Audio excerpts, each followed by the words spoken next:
Kuburan supercar di Dubai. Kemewahan yang berakhir tragis.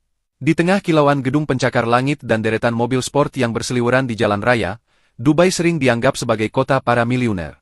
Ibu kota dari Uni Emirat Arab ini identik dengan kemewahan, kemegahan, dan gaya hidup serba mewah. Namun di balik citra glamor itu, ada pemandangan mengejutkan.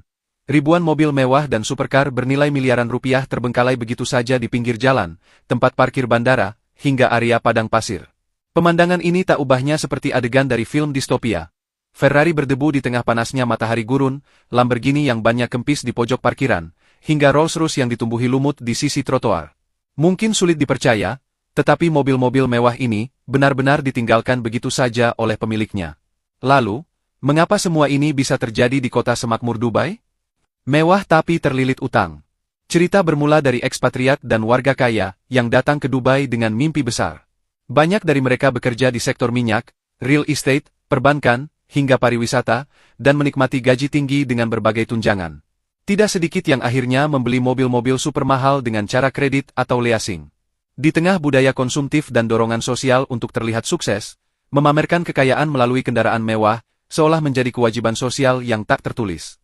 Namun ketika krisis finansial menghantam, atau bisnis mereka gagal, mereka tetap harus membayar cicilan tinggi. Uni Emirat Arab tidak mengenal sistem pilot atau pemutihan utang seperti di banyak negara barat. Dalam sistem hukum mereka, menunggak pembayaran, termasuk kredit mobil, dianggap sebagai tindak kriminal dan bisa berujung pada hukuman penjara. Hal inilah yang memicu gelombang pelarian diam-diam. Ketika seseorang mulai merasa tidak mampu membayar cicilan mobil, banyak yang memilih untuk kabur dari Dubai secara tiba-tiba, meninggalkan pekerjaan, apartemen, dan mobilnya begitu saja. Bahkan beberapa dari mereka meninggalkan mobil di bandara dengan kunci, dan surat peringatan dari bank masih menempel di dashboard, lalu naik pesawat ke negara asal dengan tiket sekali jalan. Dari Ferrari ke Bentley, semua ada. Mobil-mobil yang ditinggalkan bukanlah kendaraan biasa. Media lokal dan internasional pernah melaporkan ditemukannya mobil-mobil mewah seperti Ferrari Enzo, yang hanya diproduksi 400 unit di dunia, McLaren, Bugatti Veyron, Lamborghini Aventador, hingga Bentley dan Rolls-Royce yang semuanya bernilai miliaran rupiah. Yang membuatnya makin ironis, beberapa mobil mewah tersebut masih dalam kondisi sangat bagus, bahkan ada yang baru berusia 1 atau 2 tahun. Mereka terbengkalai di parkiran, tertutup debu, sebagian sudah dirusak oleh cuaca ekstrim, dan beberapa telah dirampok atau kanibal oleh pencuri suku cadang. Polisi dan otoritas kota Dubai setiap tahunnya menyita ribuan mobil semacam ini. Beberapa dilelang, dijual ke luar negeri, atau dijadikan barang bukti. Namun tetap saja, angka penemuan mobil mewah yang ditinggalkan terus bertambah, seolah tak pernah selesai. Simbol ironi kota modern. Apa yang seharusnya menjadi simbol status dan kesuksesan justru berubah menjadi bukti kegagalan perencanaan keuangan. Bagi banyak ekspatriat, tekanan hidup di Dubai sangat tinggi. Di satu sisi, mereka dituntut untuk tampil sukses dan kaya, tetapi di sisi lain, kegagalan membayar utang bisa menjebloskan mereka ke dalam penjara.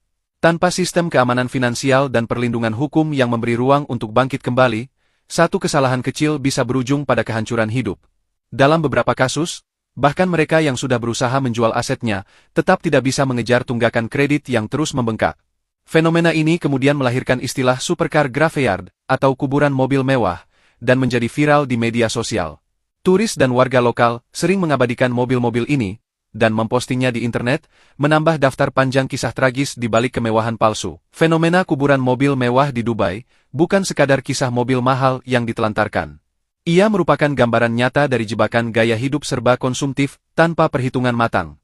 Banyak dari para pemilik mobil supercar tersebut, akhirnya memilih untuk meninggalkan Dubai dan mobilnya, karena terlilit utang, tidak sanggup membayar cicilan, dan takut dipenjara, karena sistem hukum yang keras terhadap penunggak utang.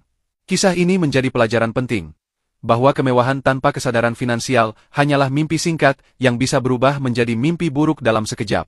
Dan Dubai, dengan segala kemegahannya, adalah panggung sempurna di mana mimpi itu, kadang harus berakhir di kuburan mobil-mobil mewah yang sunyi dan penuh debu.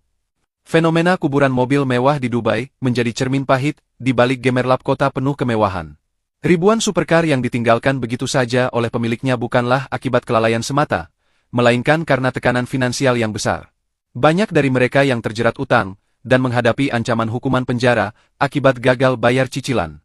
Dalam sistem hukum Uni Emirat Arab yang sangat ketat terhadap persoalan utang, meninggalkan negara dan mobil mewah menjadi pilihan terakhir yang dianggap paling aman.